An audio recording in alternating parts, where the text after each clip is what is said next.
Hello students, good morning, welcome to my class. आप लोग को आज क्लास नाइन्थ के स्टूडेंट्स के लिए हम टेंथ का वीडियो बहुत पहले आ चुका है, 11th का भी एक इंट्रोडक्शन वीडियो आया था। आज हम फर्स्ट वीडियो क्लास नाइन्थ का एक लेकर आए हैं। इसमें क्लास नाइन्थ का मैथमेटिक्स को समझाने वाले हैं। अभी टॉपिक नहीं, टॉपिक तो बाद में, पहले सिलेबस को समझना पड़ेगा कि इसके अंदर क्या क्या आप लोग को पूरे साल भर में पढ़ना पड़ता है। ठीक है, अगर आप लोग बहुत ज़्यादा हार्डवर्क करेंगे और कंसिस्टेंटली वर्क करेंगे तो सिलेबस 10 महीने में ठीक से ख़त्म किया जा सकता है। और अगर थोड़ा स्लो चला जाए, हर चैप्टर को डिटेल में बनवाते हुए साइड बुक से, तो 12 महीना भी लग सकता है, क्योंकि टॉपिक पढ़ने वाला बहुत सारा है। साइड बुक से अगर पढ़े तो एनसीईआरटी तो बहुत जल्दी ख़त्म हो जाता है। साइड बुक से मैथमेटिक्स को अगर प्रैक्टिस करिएगा, आप हर टाइप का क्वेश्चन अगर सीखना चाहते हैं थ्योरी के साथ, तो आराम से 11-12 महीना, मतलब 1 साल का ये भी कोर्स है, मान के चला जाए। तो आज हम समझा रहे हैं आप लोग को कि क्लास नाइन्थ के मैथमेटिक्स में क्या क्या टॉपिक का नाम है जिसको आप पढ़ने वाले हैं। चैप्टर का नाम एक बार सुन लीजिए, ज़रूरी है। ठीक है, पढ़ेंगे तब तो जानेंगे, बट एक बार जान लीजिए आप लोग को पढ़ना कितना है, थोड़ा अंदाजा लगाइए। देखिए यहाँ पे लिखा हुआ है, सिलेबस है, ब्रांच का नाम लिख दिए है। ठीक है, नंबर सिस्टम पहला ब्रांच है, नंबर सिस्टम। इसमें नंबर का स्टडी करना है आप लोग को बेसिकली। अभी इतना ही समझिए, नंबर। अब नंबर क्या होता है, उसका क्या टाइप है, वो सब अंदर चैप्टर के अंदर जानेंगे आप लोग। एनसीईआरटी का नंबरिंग है, न्यू वाले एनसीईआरटी का। पहले आप लोग को 15 चैप्टर था, 12 चैप्टर है, 3 चैप्टर हट गया है। पुराना वाला एनसीईआरटी जो मोटा वाला एनसीईआरटी उसको चेक कीजिएगा, उसमें 3 चैप्टर और है। एक ज्योमेट्री का हटा दिया चैप्टर, कंस्ट्रक्शन तो हटाया ही, और एक और है प्रोबेबिलिटी, उसको 10th में पढ़िएगा। तो 12 चैप्टर है ना, इस 12 चैप्टर को हम चाहते हैं नाइन्थ के स्टूडेंट्स अच्छे से पढ़ें। ठीक है, जो भी हमसे जुड़े हुए हैं उनको अच्छे से पढ़ाया जाएगा। हर चैप्टर को इक्वल वैल्यू देते हुए, इक्वली समय देते हुए समझाएंगे, और उसको क्वेश्चन भी उसका प्रैक्टिस कराएंगे। नंबर सिस्टम एनसीईआरटी का चैप्टर 1। अलजेब्रा में आपको सिर्फ 2 ही चैप्टर है, एक पॉलिनोमियल का स्टडी करना है आप लोग को, और दूसरा लीनियर इक्वेशन इन 2 वेरिएबल का स्टडी करना है अच्छे से। ठीक है, ये 2 चैप्टर अलजेब्रा में आ गए। और कोऑर्डिनेट ज्योमेट्री चैप्टर 3 है। कोऑर्डिनेट ज्योमेट्री को अच्छे से बताया जाएगा, ये क्या होता है, एक नया चीज़ है। ठीक है, ज्योमेट्री और कोऑर्डिनेट ज्योमेट्री दोनों में डिफरेंस है, दोनों में डिफरेंस है। कोऑर्डिनेट ज्योमेट्री जो है वो ज्योमेट्री को के बाद खोजा गया उसको, और ज्योमेट्री को पढ़ने का ही एक नया टेक्निक है वो कोऑर्डिनेट ज्योमेट्री। कोऑर्डिनेट ज्योमेट्री के अंदर ज्योमेट्री को अलजेब्रा की सहायता से कैलकुलेशन में बहुत फास्टली किया जा सकता है। फिर जो मतलब ये बताएंगे, अभी आप लोग उतना दिमाग मत लगाइए, बस अभी नाम सुन लीजिए, जब पढ़ाएंगे चैप्टर को तो समझ में आएगा। अभी फिर ज्योमेट्री के अंदर ज्योमेट्री ही सबसे बड़ा है, और नाइन्थ का फाउंडेशन आपका ज्योमेट्री से है।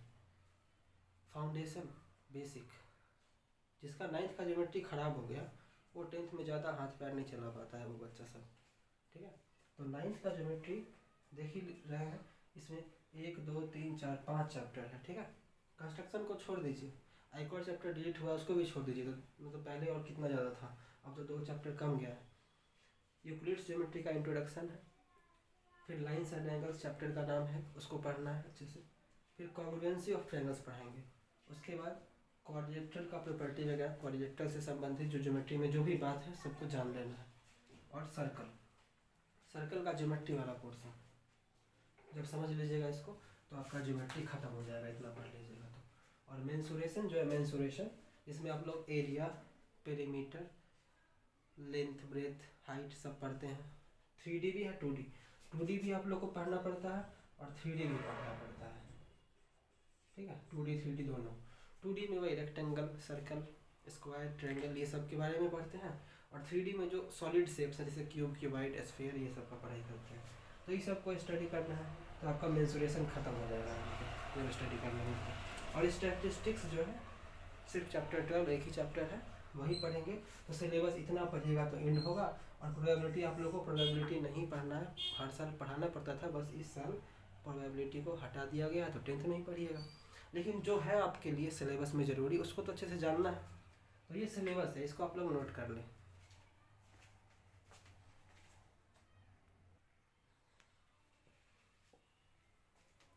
देखिए स्टूडेंट्स, आप लोग को सिलेबस समझने के बाद अगर स्टडी करना हो तो सबसे पहले आप लोग को नंबर सिस्टम पढ़ना चाहिए क्लास नाइन्थ के स्टूडेंट्स को, क्योंकि क्लास नाइन्थ का मैथमेटिक्स जो है बहुत सारे स्टूडेंट्स का जिनका 8 का बेसिक वीक होता है, और जिनका 8 का मैथ स्ट्रॉन्ग है उनके लिए भी मैं बता रहा हूँ एक बात, जब आप 9th का मैथ को पढ़िएगा ना NCERT बुक से सॉल्व कीजिएगा, आप किसी भी टीचर से पढ़िएगा, तो आपको सब कुछ उलझा उलझा पहले शुरू में रहेगा, उलझन बहुत दिखेगा। इसीलिए जो हम बता रहे हैं, अगर हम पे ट्रस्ट रखा जाए तो थोड़ा आसान हो सकता है। हम ये कह रहे हैं कि आप नंबर सिस्टम से ही स्टार्टिंग कीजिए, मेरा सलाह है, एडवाइस है। आप ज्योमेट्री से स्टार्ट नहीं कीजिए, आप प्रोबेबिलिटी मत पढ़िए, आप मेंसुरेशन स्टार्टिंग में पढ़ सकते हैं बट मत पढ़िए, गलत है वो।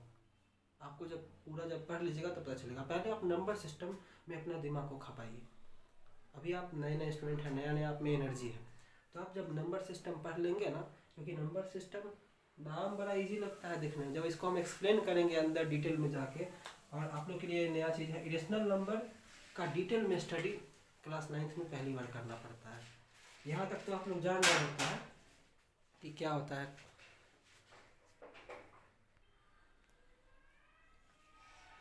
तो हम ये कहते हैं कि नंबर सिस्टम से स्टार्टिंग करना ज़्यादा उचित होता है, क्योंकि आप लोग का अभी आप नए मोटिवेशन से पढ़ना जब शुरू कर रहे हैं, और इसको अगर लास्ट में कोई विद्यार्थी पढ़ता है लास्ट में, तो वो उतना फिर एनर्जी से पढ़ नहीं पाता। हम इन जनरल बता रहे हैं, 90% स्टूडेंट्स का जो टेंडेंसी है उसके अकॉर्डिंग हम बता रहे हैं, ठीक है। इसीलिए हम लोग पहले नंबर सिस्टम पढ़ा देते हैं। मेरा मानना यह है कि नंबर सिस्टम से स्टार्टिंग करना एक सही कदम होता है 9th के मैथमेटिक्स को लेके। देखिए आप पढ़ाई शुरू करते हैं। सबसे पहला टॉपिक थ्योरी का क्लास है। थ्योरी के बिना क्वेश्चन नहीं बना सकते हैं आप लोग। थ्योरी को अच्छे से जो स्टूडेंट ऑनेस्टली समझ लेंगे, ऑनेस्टली, बिना समझे काम चल ही नहीं सकता, आपका एक कदम नहीं चल सकता है, ठीक है। तो थ्योरी को ऑनेस्टली समझना पड़ेगा, और शुरुआत एकदम इजी लेवल से कर रहा है, भारी नहीं रहेगा।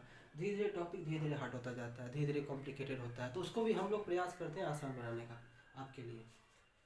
यहाँ देखिएगा, नंबर का जो टाइप होगा ना, उसको टॉपिक 1 बना दिए।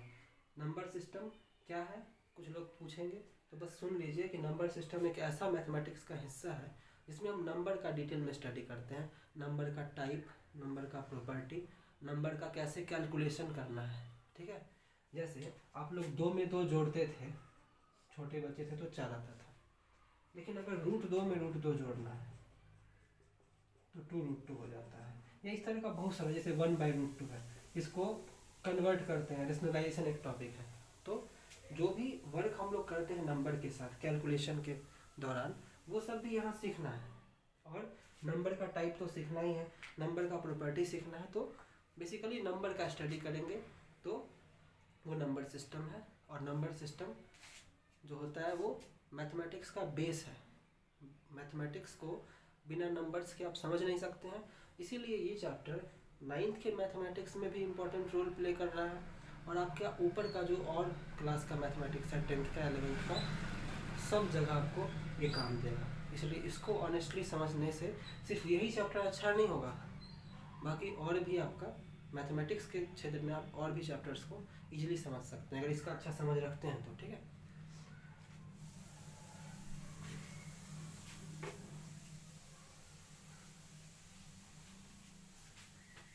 देखिएगा, सबसे पहले समझिए नेचुरल नंबर क्या होता है, ठीक है। नेचुरल नंबर का टाइप बहुत सारा है, ठीक है। नेचुरल नंबर बताते हैं आप लोग को। देखिए नेचुरल नंबर क्या होता है, तो हम लोग दैनिक जीवन में काउंट करते हैं ना, जब काउंटिंग करेंगे आप लोग, तो सामान्यतः, देखिए सामान्यतः का मतलब ऑर्डिनरी का मतलब होता है, जैसे अगर हम गिनती करने किसी भी इंसान को बोलेंगे ना, चाहे वो शिक्षित हो या अशिक्षित हो, वो गिनती करने का एक निश्चित तरीका है जो पूरा दुनिया के लिए फिक्स्ड है, ठीक है। तो इसीलिए यहाँ पे एक वर्ड हम लिख रहे हैं, ये वर्ड से डरना नहीं कि सर क्या लिख दिए, तो वर्ड कहीं और नहीं बताया गया, हम लोग को सिर्फ आप ही बताया, ना कोई किताब में है, कोई किताब में नहीं है ये वर्ड, किताब में भी नहीं। ऑर्डिनरी, लेकिन हम क्यों लिख रहे हैं, हम समझाते हैं। ऑर्डिनरी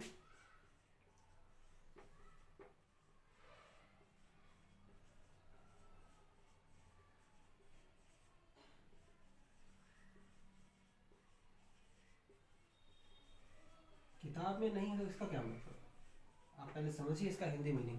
सामान्यतः, सामान्य रूप से, इन जनरल। अगर काउंटिंग का मतलब समझे यार, तो काउंटिंग का मतलब सब आदमी 1 से स्टार्ट करेंगे, कोई भी इंसान, और 1 2 3 4 5 ऐसे चलता जाएगा, तो ये सब काउंटिंग नंबर है, इसी को नेचुरल नंबर कहते हैं। जीरो काउंटिंग नंबर नहीं है, इसलिए 1 से यहाँ स्टार्ट किए, 1 को लिखे, उसके बाद 2 को लिखे, फिर 3 को लिखे, 1 के बाद 1.1 को नहीं लिखे, 1.2 को नहीं लिखे। ऐसे काउंटिंग नहीं करना है। काउंटिंग करने का ये निश्चित तरीका, फिक्स्ड पैटर्न है, और इसी पैटर्न को फॉलो करते हुए अगर आप नंबर्स को लिखिएगा तो वो सब ऑर्डिनरी काउंटिंग के कैटेगरी का नंबर है और वही नेचुरल नंबर है। मेरे ख्याल से नेचुरल नंबर के बारे में आप लोग आसानी से समझ गए होंगे इतना बात, कि जो गिनती का संख्या है, जो काउंटिंग नंबर्स है, वही सब नेचुरल नंबर है। और इसके बारे में याद रखिएगा, इट्स कलेक्शन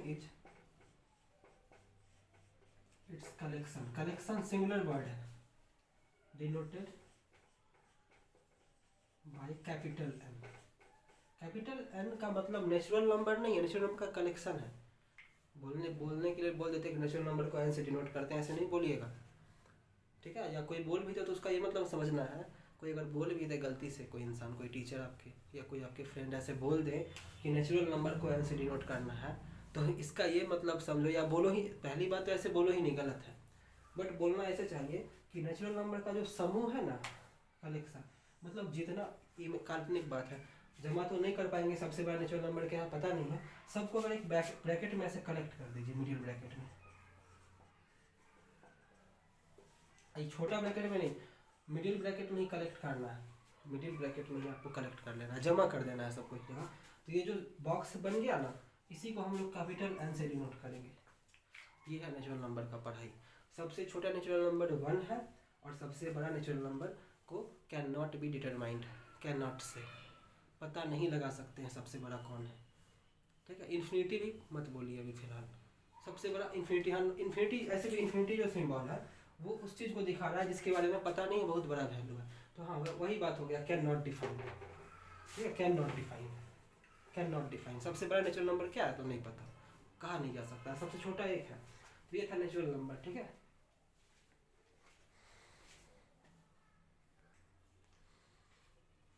देखिए अब नेक्स्ट टॉपिक है होल नंबर्स, ठीक है। होल नंबर्स जो होता है, होल नंबर क्या होता है, नेचुरल नंबर के बारे में यही कहेंगे हम लोग कि काउंटिंग का जितना भी नंबर है उसको नेचुरल नंबर कहा जाता है। कितना आसान है, इसको याद भी कर लीजिएगा, ठीक है।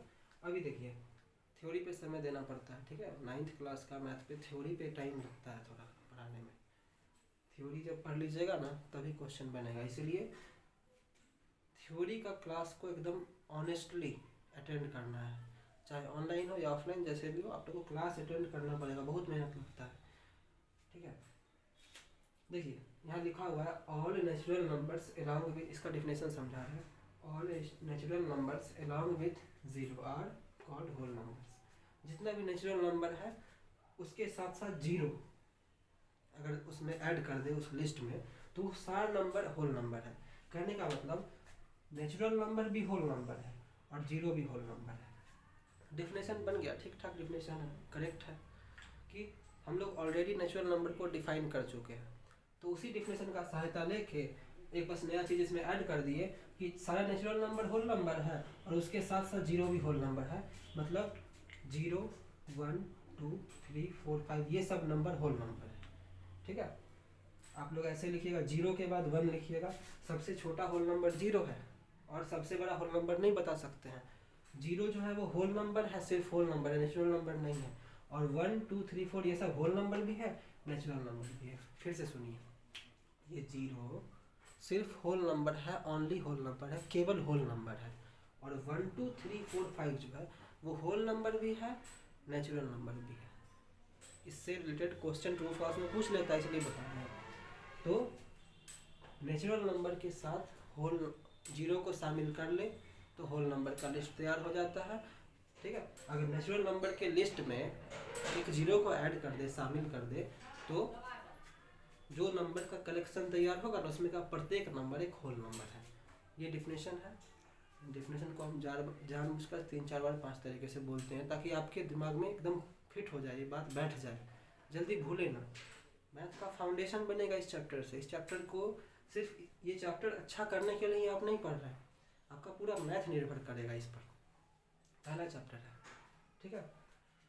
आपका ऑनेस्ट अटेम्प्ट चाहिए हमको। देखिए यहाँ देखिए it's collection is denoted by W, एक नोट है। इसका अगर समूह बना ले, होल नंबर का समूह बना ले, और समूह देखिए मैथमेटिक्स में समूह को बनाने का एक नियम है, वो 11th में सेट थ्योरी पढ़िएगा तब पता चलेगा ये मिडिल ब्रैकेट ही क्यों है, स्मॉल ब्रैकेट क्यों नहीं है, या बिग ब्रैकेट क्यों नहीं है। ये सब आपको हायर क्लास में रीजन इसका मिलेगा। ऐसे रीजन अभी भी बता सकते हैं, बट झूठ मूठ का वीडियो भी लंबा होगा, आपको काम भी नहीं है 9th में इसका। रीजन मत जानिए, हम जितना बता दे रहे हैं काम बहुत ज़्यादा हम बता देते हैं। अभी रीजन जब पढ़ना ही है 11th में सेट थ्योरी तो वहाँ जानेंगे। ये बस इतना याद कर लीजिए कि अगर कलेक्शन तैयार करना है तो उसका रूल यही कि कॉमा से अलग करके एक पैटर्न में, जैसे इसको एक पैटर्न में बढ़ते क्रम में सजा दिए और ब्रैकेट में मिडिल ब्रैकेट का यूज कर लिए, तो कलेक्शन समूह बन गया।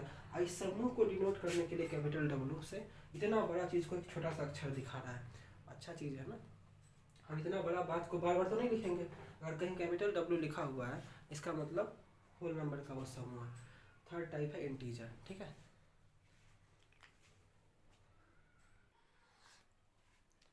आई होप आप लोग को होल नंबर समझ में आ गया होगा, ठीक है। होल नंबर आप लोग समझ गए होंगे कि वैसा नंबर जो नेचुरल नंबर हो वो भी होल नंबर है, वैसा नंबर जो नेचुरल नंबर हो होल नंबर ये तो कह ही सकते हैं, और जीरो एक नया नंबर है जो उसमें ऐड हुआ तो होल नंबर समझ गए होंगे। अब तीसरा टाइप है इंटीजर। देखिए इंटीजर को डिफाइन कर रहा है, all whole numbers along with negatives of natural numbers are called integers. जितना भी होल नंबर है उसके साथ साथ नेचुरल नंबर का नेगेटिव को शामिल करने से जो लिस्ट बनेगा, एक बहुत बड़ा लिस्ट बन जाएगा नंबर का। होल नंबर तो है ही इसमें, देखिए पिछला टाइप से देख लीजिए, कॉपी पलट के आप लोग पीछे 0 1 2 3 ये सब होल नंबर है। इसमें एक नया कैटेगरी नंबर का ऐड हुआ है, negative of natural number. Natural number का नेगेटिव, नेचुरल नंबर के पीछे माइनस का साइन लगा देंगे, मतलब 1 नेचुरल नंबर है ना, 1 नेचुरल नंबर है तो 1 के पीछे माइनस का साइन लगा दो, 2 के पीछे माइनस का साइन लगा दो, 3 के पीछे माइनस का साइन लगा दो, तो ये सब क्या बन गया, नेचुरल नंबर का negative, negative of natural number. ये एक नया कैटेगरी है, ठीक है। ये नेचुरल नंबर आप जानते हैं, जीरो ऐड किए होल नंबर बन गया, ये सब होल नंबर है। जीरो को ऐड करने का मतलब जोड़ नहीं रहे हैं, ऐड करने का मतलब उसमें शामिल कर लिए उस समूह में, ठीक है। मेरे वर्ड्स को ध्यान से सुने आप लोग, जीरो को शामिल कर लिए नेचुरल नंबर के समूह में तो वो होल नंबर बना दिया, और होल नंबर के समूह में इस नया टाइप का नंबर को जब ऐड कर लिए माइनस का साइन के साथ तो एक बहुत बड़ा लिस्ट तैयार हो गया। इसमें -3 -2 -1 भी है, 0 भी है, 1 2 3 भी है। तो ये जो लिस्ट में अब सब नंबर है, मतलब ये 3 जो है ये इंटीजर है, ये -3 भी इंटीजर है, 0 भी इंटीजर है, ये सब इंटीजर है, ये सब इंटीजर है, ये सब इंटीजर है, यही डिफिनेशन है। इसका समूह को आई से या जेड से डिनोट करते हैं। आई इंडियन मैथमेटिक्स आई रख दिए नाम पहला अक्षर से, लेकिन बोले ना इंडिया हम लोग के मैथमेटिक्स को बनाया एक कंट्री का आदमी नहीं, बहुत सारा देश है, तो जर्मनी का या कोई एक देश का, जर्मनी का ही शायद कोई मैथमेटिशियन ये नाम रखा है। वो भी ये जहलीन एक शब्द है, जहलीन, उसका मतलब काउंटिंग से रिलेटेड होता है कुछ, ठीक है, उसका हिंदी मीनिंग ग्रीक वर्ड है, तो उसका फर्स्ट लेटर को भी सेट कर दिया गया, तो आई को भी माना जाता है और जेड को भी माना जाता है। हम लोग आई भी यहाँ लिख सकते हैं, जेड भी, इसके समूह को आई से भी डिनोट कर सकते हैं और जेड से भी। तो ये उसका डेफिनेशन था, समझ गए ना। इंटीजर में होल नंबर है और नेचुरल नंबर का नेगेटिव है, तो ये सारा नंबर जो नज़र आ रहा है आप लोग को ये सब इंटीजर है, समझ रहे हैं। नेगेटिव आप शॉर्ट में आप ऐसे कहिए, इसमें पॉजिटिव भी है, नेगेटिव भी है, जीरो भी है, क्या कोई दिक्कत नहीं ना। तो ये सब इंटीजर है। हम यहाँ लिख दिए है 1 2 3 जिसके पीछे कुछ कोई साइन माइनस का साइन है, प्लस छुपा हुआ है, ये सब पॉजिटिव इंटीजर है। जीरो ना पॉजिटिव है ना नेगेटिव है, न्यूट्रल है। और ये -1 -2 -3 नेगेटिव इंटीजर है, ठीक है। और नॉन नेगेटिव इंटीजर भी एक टर्म है जो बहुत यूज में आता है, मैथ जब भी पढ़िएगा, खासतौर से पॉलिनोमियल वगैरह का डिफिनेशन में ये रहता है। समझ लीजिए कि नॉन नेगेटिव इंटीजर में मतलब, नॉन नेगेटिव इंटीजर का मतलब वैसा इंटीजर जिसके पीछे माइनस का साइन नहीं हो। जैसे यहाँ 1 2 3 है, इसके पीछे माइनस का साइन नहीं है, और जीरो के पीछे तो कोई साइन ही नहीं है, माइनस का नहीं है, प्लस का नहीं है, कोई भी साइन नहीं है, तो ये सब नॉन नेगेटिव है। और -1 -2 -3 सब नेगेटिव इंटीजर है, तो नेगेटिव इंटीजर को अगर हटा दे तो जो बच गया वो सब नॉन नेगेटिव इंटीजर है। मैथमेटिक्स की भाषा में ऐसे बोला जाता है। इंटीजर के बारे में जितना बता दिए, इतना अगर आप समझ गए तो आपको क्लास 9 का क्वेश्चन इंटीजर से रिलेटेड आप बना लोगे। अभी इंटीजर ख़त्म हो गया, और नंबर लाइन बस देख लीजिए, नंबर लाइन ऐसा होता है, नंबर लाइन में 0 को एकदम बीच में लिख कर और उसके राइट साइड में आप लोग को पॉजिटिव इंटीजर को लिखने के लिए कहा जाएगा और लेफ्ट में -1 -2 नेगेटिव इंटीजर को। नंबर लाइन के बाहर एक सिंबल होता है जो बहुत बड़ा अमाउंट को दिखा रहा है, राइट साइड का एक बहुत बड़ा अमाउंट को, बहुत बड़ा वैल्यू को दिखा रहा है, ये इन्फिनिटी, और ये लेफ्ट साइड का। तो साइन बस साइड को दिखाता है नंबर लाइन पे। ये नंबर लाइन भी बना दिए हैं। ओरिजिन इस पॉइंट को कहिएगा, ओरिजिन। तो ये सब आप लोग को समझिए, देख लीजिए, थ्योरी पूरा बढ़ा के पढ़ लीजिए, नुकसान नहीं है। जानकारी ज़्यादा रहेगा ना तो आप, जो बच्चे कम थ्योरी लेकर क्वेश्चन बना रहे हैं तो वो बस एनसीईआरटी तक ही सीमित रह जाएंगे। जो बच्चे ज़्यादा थ्योरी पढ़ के एनसीईआरटी बना के थोड़ा साइड बुक को प्रैक्टिस करते हैं तो वो स्टूडेंट ज़्यादा बेटर होगा एनसीईआरटी वाले से। एनसीईआरटी बनाना है, बिल्कुल बनाना है, बट जो थ्योरी पढ़ाएंगे थोड़ा बढ़ा के अगर पढ़ा दे रहा है कुछ, तो उसको सुन के समझ लेने से आपको आगे आपके लिए ईजी होगा। जो काम औरों के लिए मुश्किल होगा वो आपके लिए ईजी होगा। इसीलिए हम थोड़ा ज़्यादा बता देते हैं। ज़्यादा मुश्किल लगे तो इग्नोर भी कर दीजिएगा, कुछ जो मेन टॉपिक है उसको पढ़ लेना है। तो हम अभी इंटीजर के बारे में बता दिए, मेन आपको बस डेफिनेशन समझना है क्या होता है।